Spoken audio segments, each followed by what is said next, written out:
आज हम लोग पढ़ने वाले हैं टाइप्स ऑफ इकोनॉमिक इंटीग्रेशन या लेवल्स भी कह सकते हैं इसको, जो 5 तरीके के हैं। Preferential trading system, free trade area, custom union, common market and economic unit.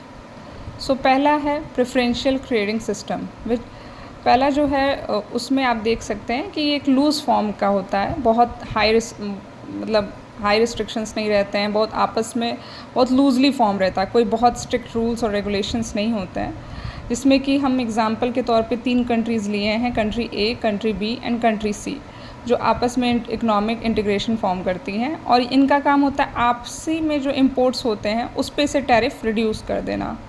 आपस में इनका कोई टैरिफ बहुत कम रखते हैं, पर वहीं दूसरे जो आउट ऑफ जो इस प्रेफरेंस सिस्टम के बाहर के लोग होते हैं उनसे वो हायर टैरिफ चार्ज करते हैं। और ये बेसिकली 1932 में इसका एक आया था कॉमनवेल्थ प्रेफरेंस सिस्टम, जो ब्रिटेन में शुरू हुआ था। सेकंड है फ्री ट्रेड एरिया। ये भी एक तरह का लूज़ इंटीग्रेशन है। यहाँ पे भी एग्जांपल के तौर पे 2 कंट्रीज़ ली गई हैं, कंट्री ए और कंट्री बी। दोनों का आपस में कोई वो ट्रेड बैरियर्स जो होती हैं अपने में वो ख़त्म कर देती हैं। बट जो रेस्ट ऑफ द वर्ल्ड, या एग्ज़ाम्पल यहाँ पे लिया गया कंट्री सी, तो कंट्री सी से वो अपना टैरिफ चार्ज करते हैं। टैरिफ जैसे कंट्री ए वो अपना टैरिफ लगाएगी और कंट्री बी वो अपना टैरिफ लगाएगी। ये दोनों आपसी समझौते से नहीं करते हैं, इनका खुद का रहता है। अपने कंट्री ए अपने हिसाब से करेगा और कंट्री बी अपने हिसाब से करता है। थर्ड है कस्टम यूनियन, जहाँ पर फिर से 2 कंट्रीज़ लिए गए हैं एग्ज़ाम्पल के उस तौर पे, कंट्री ए और कंट्री बी। इनका होता है कि आपसे में ये कोई भी टैरिफ नहीं करते हैं, अबॉलिश ऑल द टैरिफ्स, आपस में सारे टैरिफ्स हटा देते हैं। बट इनका एक कॉमन टैरिफ होता है रेस्ट ऑफ द वर्ल्ड से, एक कॉमन टैरिफ चार्ज करते हैं। फ्री ट्रेड एरिया में हमने देखा था कि ये अपना खुद का टैरिफ चार्ज करते हैं, पर यहाँ पर एक कॉमन टैरिफ चार्ज करते हैं। इसका एग्ज़ाम्पल है यूरोपियन कम्युनिटी। फोर्थ है कॉमन मार्केट। ये एक तरह का यूनिफाइड सिंगल मार्केट होता है, जहाँ पे एग्ज़ाम्पल के तौर पर फिर से 2 कंट्रीज़ ली गई हैं, कंट्री ए और कंट्री बी, जिसमें से कंट्री ए और बी में ये इकोनॉमिक इंटीग्रेशन फॉर्म कर रही हैं।